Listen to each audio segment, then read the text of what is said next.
So tonight we're going to do Inside Amazon Supply Chain Fireside Chat with Isha Yadev, who will be sharing insights into supply chain careers at Amazon. So that's going to be our focus. And before we jump into that, I'd like to give opportunity for some self-introductions for a few important people here. So first, let's start off with Isha. Sure. Thanks, Tech. And thanks, Annie. It has been really great working with you to join all the students. Really looking forward to it.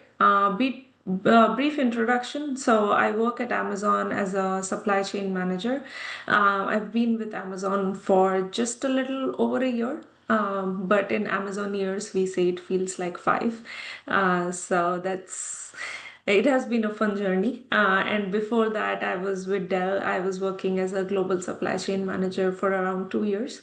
So that has been my supply chain journey so far. Before that, I was doing my master's and also worked as a business analyst with Dell for around 3 years.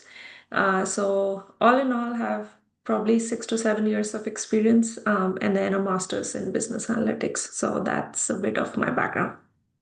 Thank you so much, Isha. Next, Annie. Hi, I'm Annie No. I'm one of the business professors at MiraCosta College. I teach the statistics courses and supply chain. So welcome to the students who are here today. Absolutely. Next, Nate. Thank you, Takway. I was super excited to join this Zoom. I got up early to wrap up my 8-week course so I could make sure I could make this time slot. I teach marketing, I teach business communications, I teach consumer behavior, and I chair the business department. And a special shout out to Annie, because really the fact that we're having a supply chain Zoom and a program, Annie put all that together, and we've seen that program grow, and it's really started to take off. And in North County, it's just a huge employer, so super excited. I will add that my experience with supply chain, I have two pieces. In my Jack in the Box days, I used to spend a lot of time with the purchasing managers back when they called it purchasing. I don't even think they called it supply chain back then, and learned all about how quickly we could run out of food when I was launching product campaigns. And then, more close to my heart, my sons both live up in Long Beach. And so I go up there and we routinely drive through the port there. And so if you really want to get a feel, students, for like how big is supply chain and how much stuff do we actually consume, go check out the Long Beach port. It'll blow your mind. It's an amazing how much stuff is happening, the giant cranes and just the amount of work and activity and products. So anyways, I'm super excited to be here. I'm going to be putting a link in the Zoom for those of you who are signing in for extra credits. Students, please jump onto that Zoom, onto that Google document and sign in with your first name, last name, and then any professors that you want to get extra credit for. Thank you. Thank you very much, Nate. And finally, probably Stephanie, just a brief introduction for you. Hello, I am Stephanie Medina. I just completed a year with the Association for Supply Chain Management San Diego chapter. I'm responsible for our sales and marketing efforts across Arizona, in addition to San Diego and Baja California, Sonora, Mexico, and Arizona. So hopefully we've got people from all regions here to learn more from Amazon and supply chain. Thanks for joining us. Absolutely. Thank you very much. Sign up for your ASCM membership as well, right? So let me just cover a bit of the format. So we're going to do, it's about almost an hour, but what we'll do is probably have 3 sections. First will be probably a 30-minute where I will be asking most of the questions, and then we will have about 15 minutes where we have audience Q&A. Some of you, thank you for posting the questions in earlier. And then the last section will be conclusion and key takeaways. Some housekeeping. For the questions, I encourage you to post questions in the chat. For engagement, please switch on your cameras if you are okay with that. We would love to get that interaction. And then mute your microphones if possible. Annie will be monitoring the chat for questions. And with that, let's jump straight into it. Okay, so Isha, thank you so much. First question is more about your career journey, right? Where we want to orientate people to what got you here. So what first drew you to supply chain planning? That's a good question. So it's a combination of how I landed here and what my interest is. So as I mentioned, I have my interest in data and I did business analytics as well. So I've always been interested in data and what good things data can do. And more so during COVID, everyone realized what is supply chain actually. When things stopped coming to you, then you realize, okay, there's a proper course of action that things take and then reach your grocery store or reach your house. So that's when I started learning. And during my master's, I also did some courses which were interesting. I did some case studies for supply chain professors. That was really interesting. And then I joined my team in Dell. I joined as an analytics expert there, but as and when I started learning about the role of other people in the team and knew more about what they are doing, I realized that supply chain can be really benefited with analytics as well. So I can actually combine my interest and the stream that I'm also interested in. So that's when I pivoted towards supply chain, if I can say so.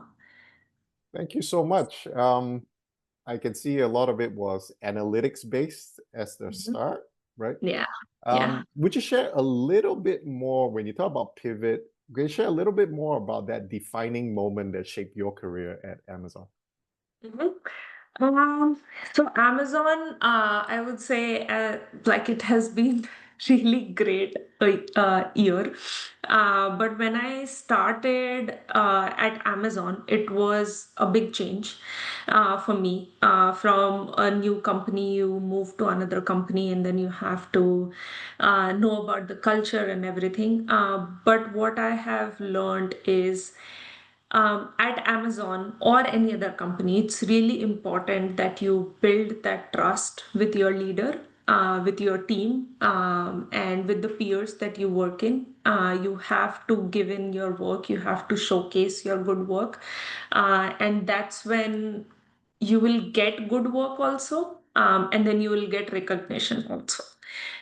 So I think the pivotal thing during Amazon was when first my leader said that, yeah, we trust that you can do this.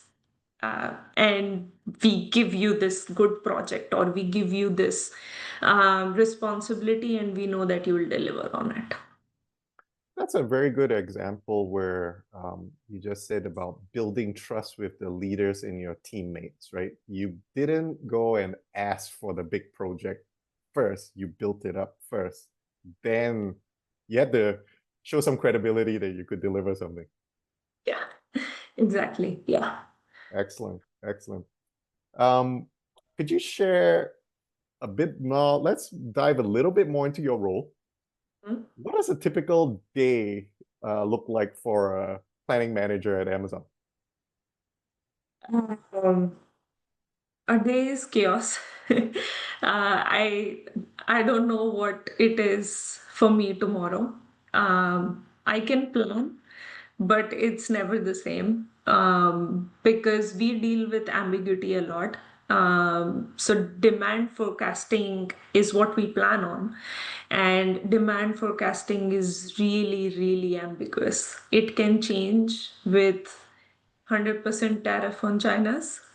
It can change with shipments not coming in. It can change with people not ordering enough from Amazon. So there are enormous amount of factors that can lead to a demand shift. And that's what we plan for. So I work in long-term planning. And I work for a specific type of warehouse that Amazon owns. And in general, Amazon owns more than 10 types of warehouses. So my role specifically is for planning for those types of warehouses, anywhere from beyond 1 year to 5 year. Sometimes it can be 10 year also.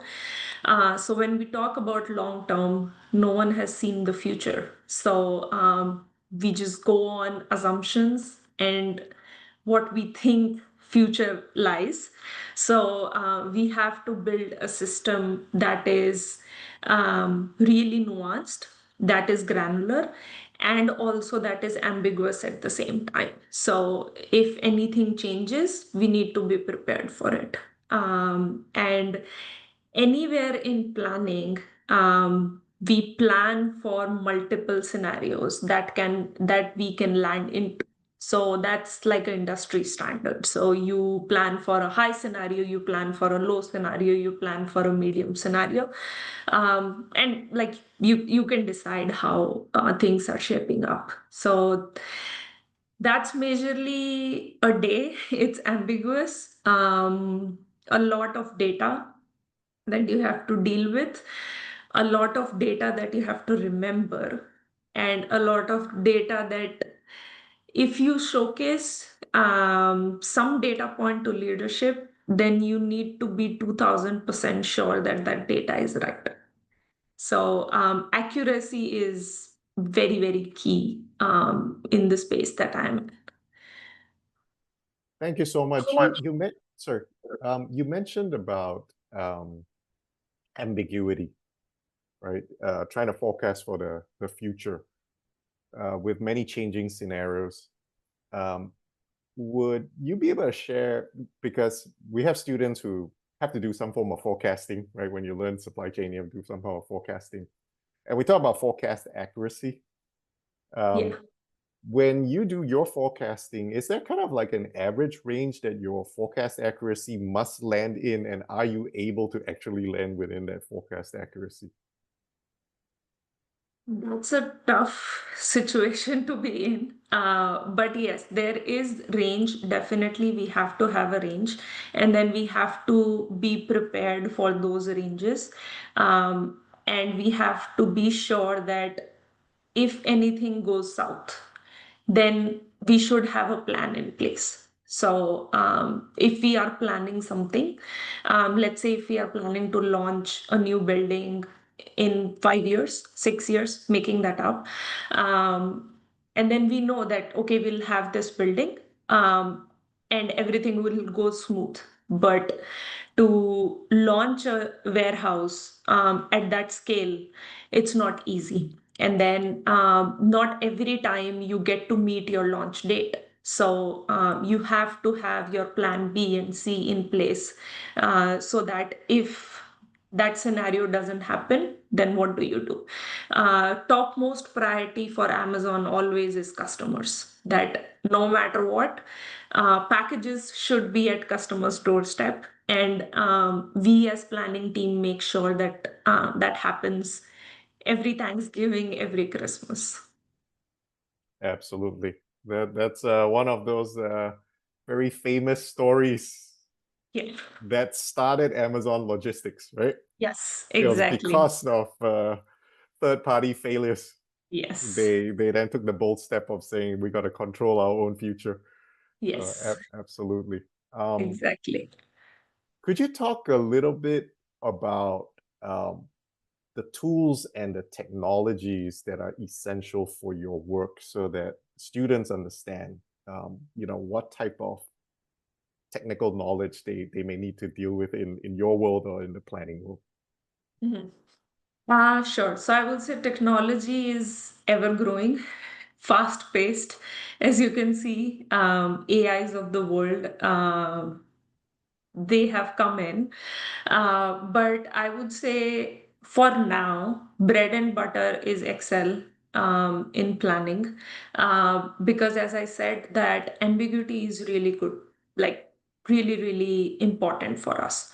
So if anything changes, we have to react quickly. We have to see results quickly. So that capability that Excel gives, that you change a number and you see the result, not all the tools give that to you. So still Excel is your bread and butter, but I would say that for a company like Amazon, which has enormous data, we also have data lakes, we have databases. So SQL is one of the things that I had learned in past, and it had helped me a lot, just for the sake of data is present in the database, but can you quickly get it and can you quickly analyze and showcase it? That has really helped me. And apart from that, I would say now what is picking up is Python a lot, because everywhere we want to automate whatever manual tasks we are doing. So, for example, we are putting 10 formulas in Excel, and Python can do it in 2 lines of script. Maybe not two, but it can also take 10 lines of script, but it will be more quicker, and more accurate, and not error prone, like human error prone, I would say. So these three, I feel, I'm learning Python now, but these three are the skill sets that I use day in and day out. One other skill set that is very Amazon specific is document writing. Everyone in industry creates presentations, but Amazon creates documents. So that's something that I had to learn. So, like, really good at writing big documents. That's what I have learned now and wasn't a skill set before. Are you referring to the one pager and the 6 pager? Yes. Yeah.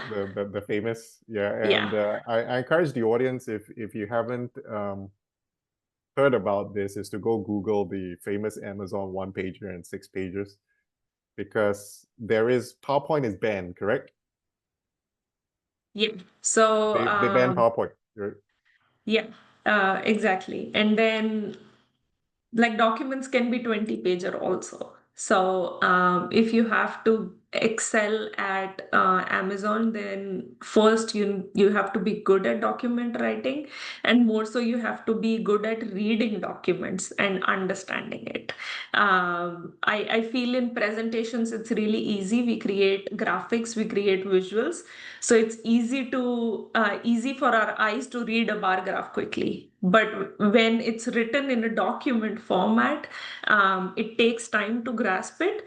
But the good part about it is no one leaves any detail behind. So a 6 pager document will have each and every detail for that topic, and you can't get away with saying, like, making up a number. So you have to have your facts straight. That's what I told about. Like, you have to be 100% sure on any data point that you're presenting.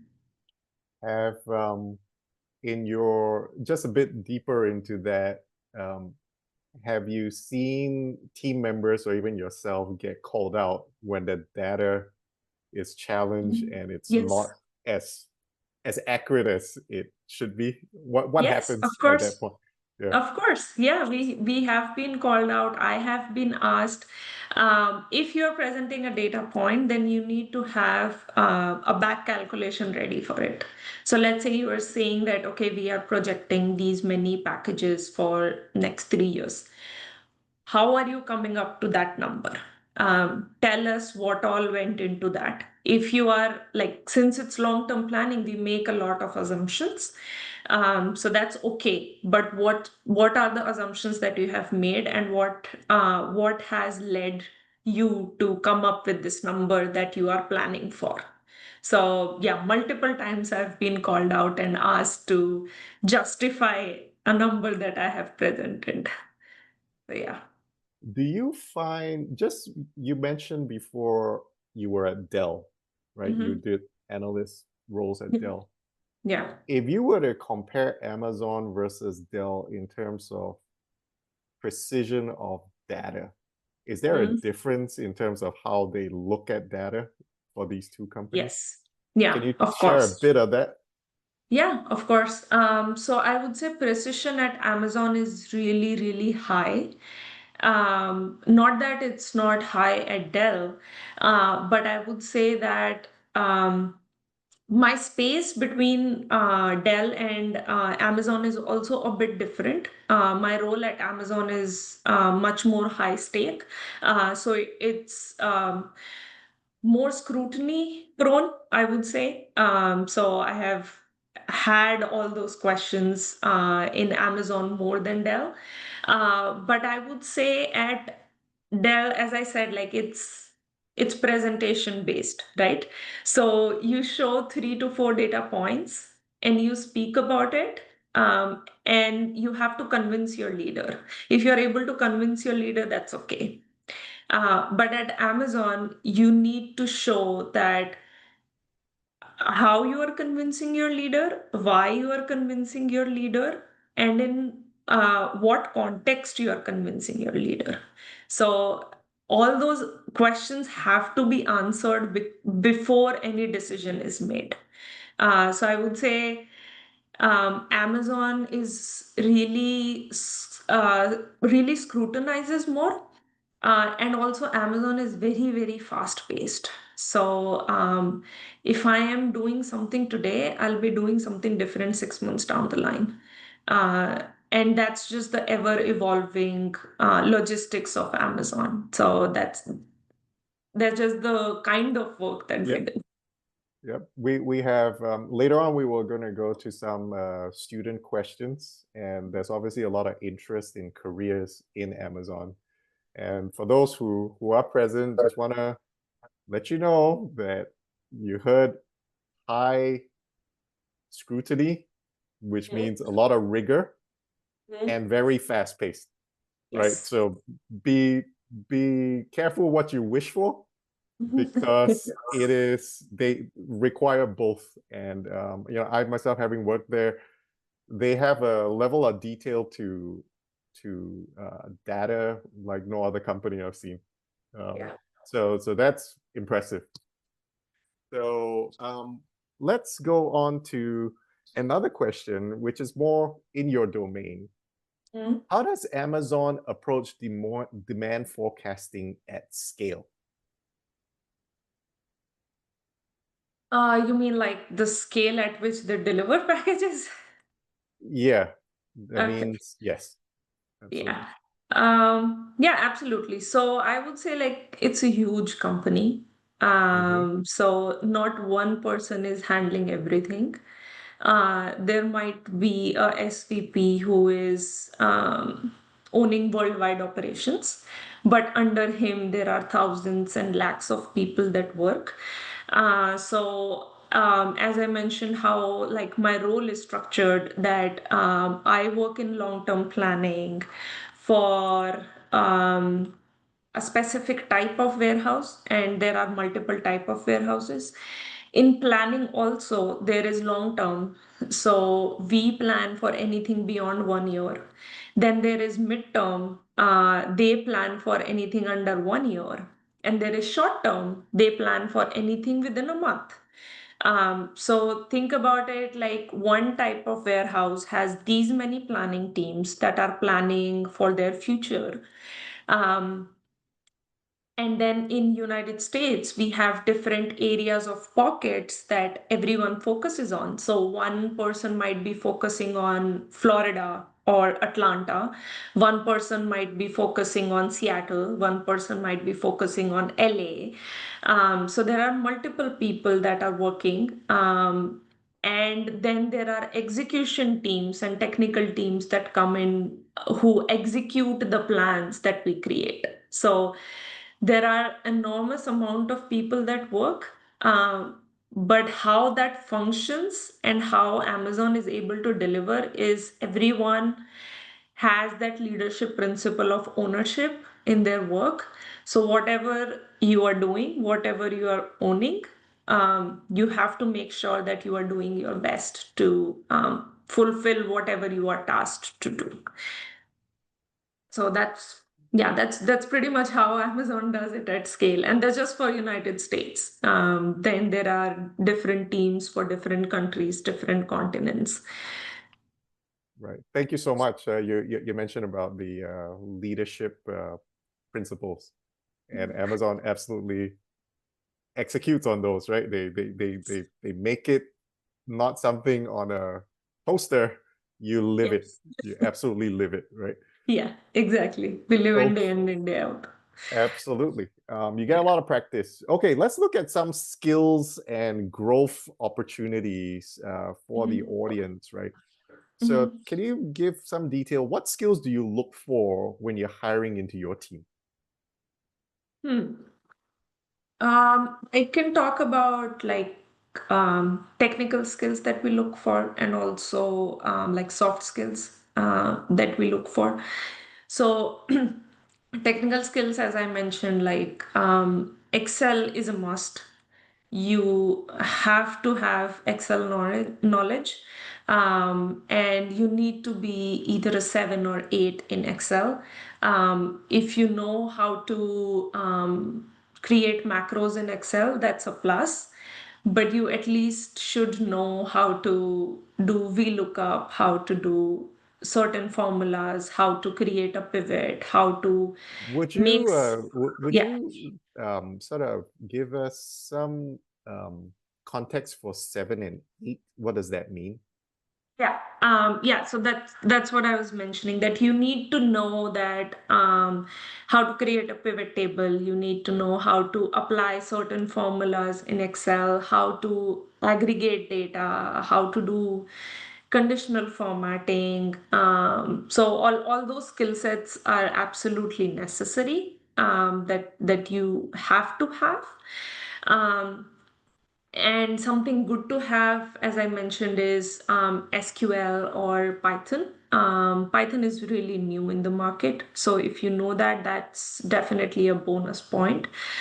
And along with that, what we look for soft skills is person with the right attitude. So a person who is eager to learn and adapt, and is a good team player at the same time. So when you work for big companies, you work in team. So you need to be a good team player. What I mean by that is you should be open to feedback. There will be feedback given to you. You need to be open to learn. Um, I am still learning at this age, and I know people who have worked in the industry for 20 years are also still learning because the industry is ever evolving. So you should be open to that. And you shouldn't think that anyone junior to you might not know something, because there's always good value given to fresh mind. We always bring in external people to look at the process that we are doing, and let them ask different questions and see if what we are doing is correct or doesn't make sense, or we need to improve it. So adaptability is another thing that we always look at, that you need to adapt quickly and you need to react quickly. So those are some of the key skill sets that we look at in soft skills, because if a person is eager to learn, all these technical skill set can be taught within a month or so, and with practice you can gain them. But if there is no right attitude to learn, then it's really tough. Thank you for covering the soft skills. Want to dive into that a little bit more when you talk Mhm. about when, let's say, the student gets into the interview, they can get to this interview. How would they exhibit in that interview Mhm. that they have these soft skills that you just mentioned? Mhm. Yeah, so there are like there is specific set of interview process that Amazon has. It's very rigorous, but it's designed in a way that we hire the best talent. So there are multiple rounds, multiple questions set of behavioral questions that you need to answer based on your experience, based on the projects that you have done. And the interviewers are trained in certain way that they would be able to judge based on the answers that you are giving. So you can say that maybe you did this project, and then this was the result of the project, but they will question you back and forth to know that if you actually did that project, or was it a team effort and there was just your name on it. So that's the reason that the rigorous interview process is designed. But yeah, that's how the people know through your background. Whatever you have written in your resume, there will be cross question. There will be scenarios given to you that you need to answer for. So those are certain things that we try to judge with. So what you're saying, you can't just use Chat GPT to give you the interview questions and be successful? Can't learn Not it? really, not really. The person would know if you're using ChatGPT. Absolutely. Good to know. So all of Yeah. you, just look out, okay? Yes. We're at about the 30-minute mark. Wanted to check any questions, any that we need to get to? I don't see any questions in the chat at this time. Okay. Then we can push on. Thank you so much.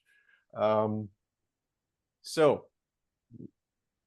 what advice, well, before we get to the advice, for yourself, how do you stay sharp and continue learning in such a fast-paced environment when things are moving that quickly? How do you keep your own development on track? That's a good one. Yeah, I mean, as I said, it's really important, especially when you are in this field of technology. It's really, really important that you stay up to date, that you learn. I think Amazon does a really good job in teaching everyone that it is so fast paced and it is ever evolving that we are thinking again and again what we are doing is right or not, and if there is a better way out there in the market to do it. So when we think about if there is a better way to do it in the market, then we start researching. Along with that, like big companies like Amazon, or I was with Dell also, they give some learning curve for each employee. So we do get like, for example, Dell used to give LinkedIn learning. So we can do certifications, or we can do some courses from some universities that we want to do, which are upcoming in the market. And let's say if I want to learn AI, and there is a course out there for machine learning, which I want to do, then these companies support you to do that. But again, there is always that urge that you need to have to learn and to grow. Otherwise, you'll see yourself that everyone in the industry has that skill set, but you don't. So you should cope up with the technology. Right. Level up, basically, right? Level up. Yeah, Yes. you got to level up. Absolutely. Let's see. Annie. Yeah, we are receiving some questions now. If we want to go through a few of them, that's okay. Melissa asks, what KPIs are important at Amazon on a daily, weekly, and quarterly basis? That's a deep one. So I would say KPIs are different for different teams or different individual, that like depending on the industry you're part of. So I can talk about planning. So supply chain in general, it's a huge industry in itself. And then there are different subsections. So I can talk about planning. So when we talk about planning, the KPIs that we do is accuracy of demand projection. That is one of the KPI that, let's say, if we predicted some number of packages to be ordered within this week, what was the rate of actuals, and how much off were we from actuals, and then what were some of the factors that we didn't look at that we should look at in future. So that is one of the KPI. Another KPI is how many packages were missed. So as customers, you are promised a 2-day package, a 3-day package, a same-day package, right? But there are some of the packages that are being delayed. So we also track that how many packages were delayed from their promise and the reason behind it and how we can improve it. So that is one of the KPI. The another KPI that we also track is, let's say we have said that this particular warehouse can ship these amount of packages in a day. But that warehouse was not able to do that, and then there were some backlogs, and the result for that is not fulfilling customer promise. So we predicted that the warehouse could do this much, but they were not able to do. So what was the reason behind it? And are we planning correctly for the capacity of the warehouse, or we need to revisit our numbers? So that is another KPI that we also track. Yeah, I mean, these are the 2-3 important ones that I could think of right now. Thank you. Oscar asks, how often do you use the score DS for reference or assistance? I am not exactly aware what is DS for reference. So SCORE DS is the Supply Chain Operations Reference Digital Standard. It's what ASCM builds all its courses on. All these certification courses are on the SCORE Digital Standard. Okay. Yeah, I don't know if this is a question that you would be able to answer. Yeah, but go ahead. Yeah, yeah, I think I agree to you. We don't track score DS as a reference. We have a different scoring system for each of our facilities.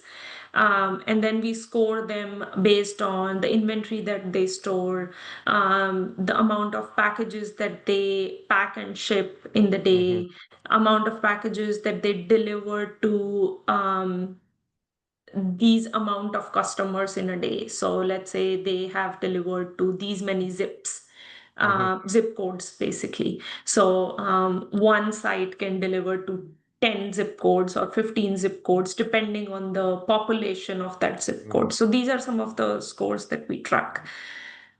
Yeah, I think this one is from just my own experience. It's I think these are already burned into the Amazon, because it's basically a supply chain operation reference, right? Which what I see, the Amazon operations has already kind of burned it in. They just don't call it SCORE DS, but it's burned into, because when I see how they do in orchestrating the whole fulfillment cycle, they don't call it orchestration, but you will have many teams and systems working on making sure everything flows, right? Right, where you have a central flow checking out all the systems in Arizona. It's all orchestration. They just don't call it SCORE, right? So, a question: what ERP or MRP systems are used at Amazon and Dell? Both of them have their different systems. So Amazon, I would say everything is inbuilt, majority. So Amazon tech people have built the ERP system for us that we use. And that's the ERP system that even the warehouse people are using to enter the inventory that they have, or like basically any data that we are tracking. So Amazon has the inbuilt one. At Dell, when I was working, they were using the SAP ERP system. That's what I was working on, and then I'm sure there will be more systems in place as well. Along those lines, how is data governance handled at each of these companies, Amazon and versus Dell? So I would say that in this case, data privacy is really, really important. So data governance is very, very high. The amount of data that these companies have, we can't even imagine. They have huge data centers that they store their data at. So privacy is one thing, like really, really important. Not everyone has access to all of that data. So if you have to access one specific set of data, let's say today I cannot access customer data because it's not important to my role and I don't need to know. I just need to know if the customer promise was fulfilled or not. So that kind of data is not available to me. So it depends on what your job profile is, that only that set of data is available to you. Rest everything is really locked in, I would say. What forecasting tools or statistical models do you use? Uh, yeah, that's a good one. So, tools, I would say mostly we do it on Python or R now. Those are the two main tools that we use these for. And depending on like what forecasting we are doing, it varies. So we can do cluster analysis also if we have to do like population versus the demand forecasting for that specific area, in terms of, let's say, how much inventory we should store in that area, depending on what customers are ordering in that area.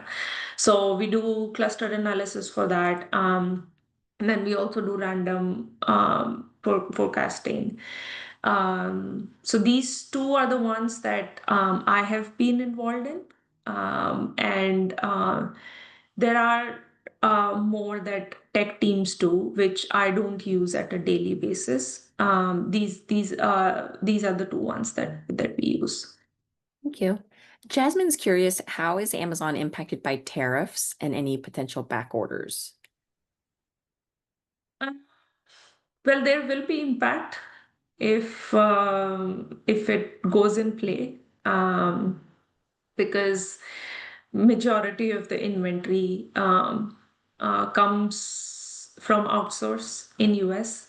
Very limited products are made in US.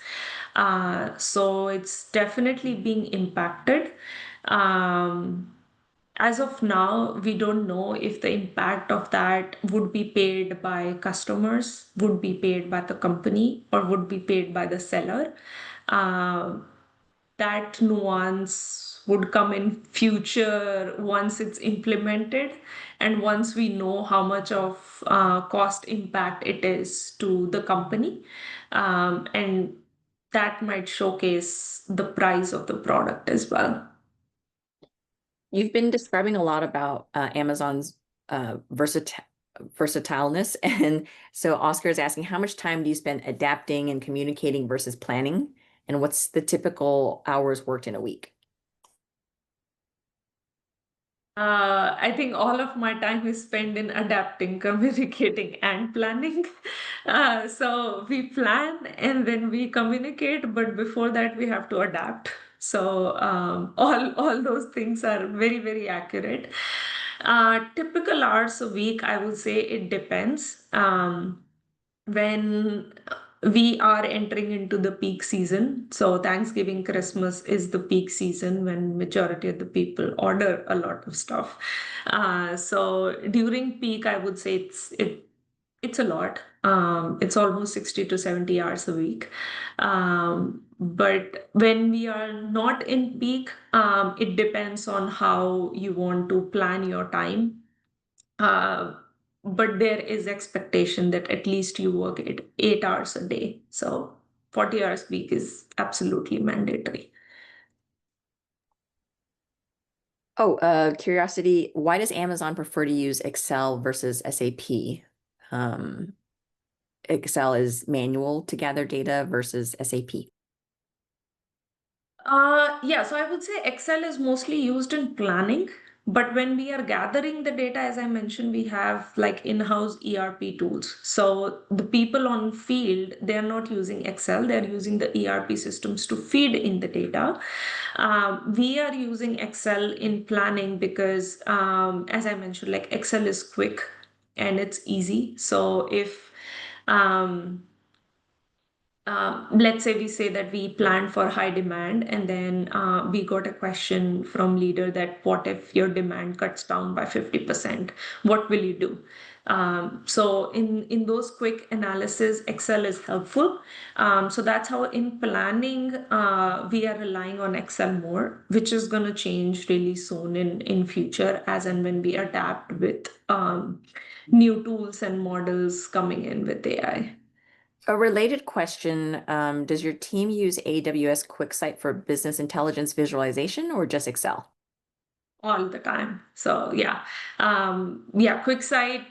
If not anyone knows, QuickSight is an in-house visualization tool of Amazon, which is very similar to Microsoft's Power BI or Tableau.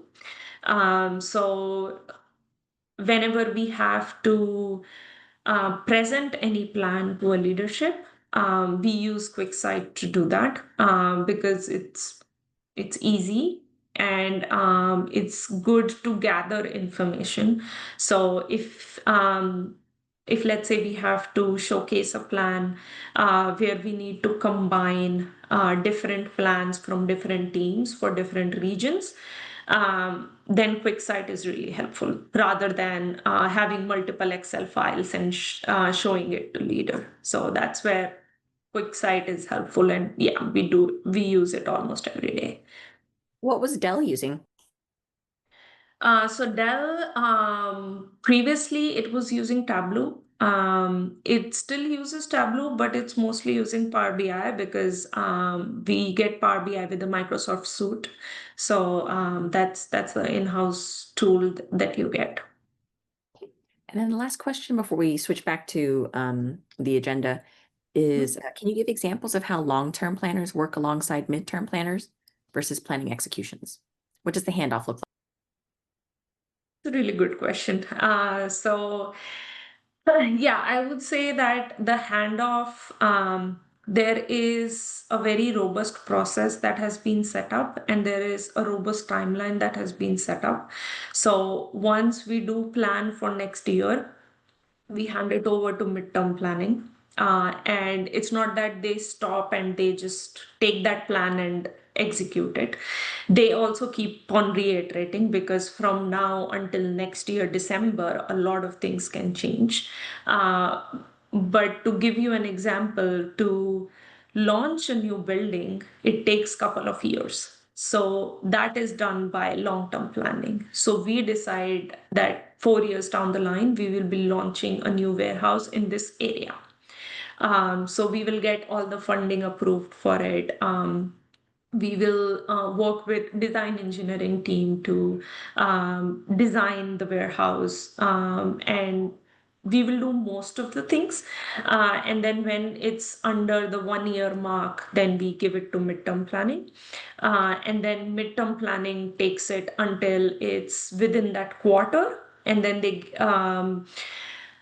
I would not say they give it to execution team because execution teams are involved all along because like construction takes time, getting the machinery takes time, hiring people take time. So execution team is already involved at every step. But yeah, that's how the handover happens usually. Thank you so much. All great questions on the chat. Thanks, Annie.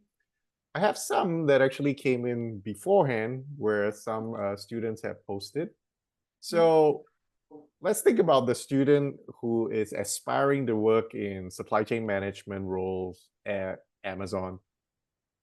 What type of projects or internships would best prepare them for entry into Amazon or get hired by Amazon? Okay. If I talk about like specifically for Amazon and specifically, let's say the role I'm in, It'll have time to get here because planning is a very high stake uh, function. So you need a lot of experience to get here.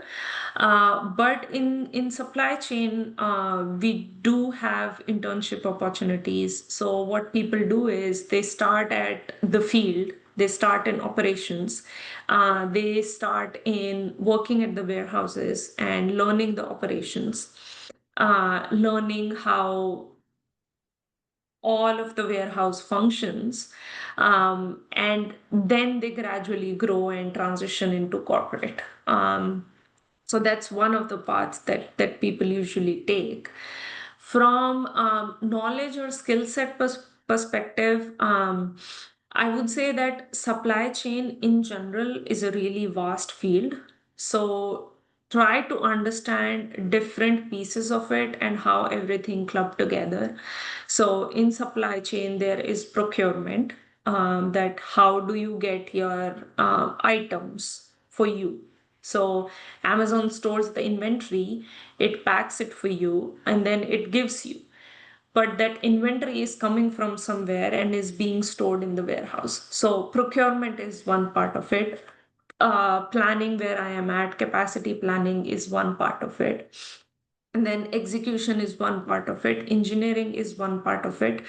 So there are multiple streams that combine into supply chain altogether.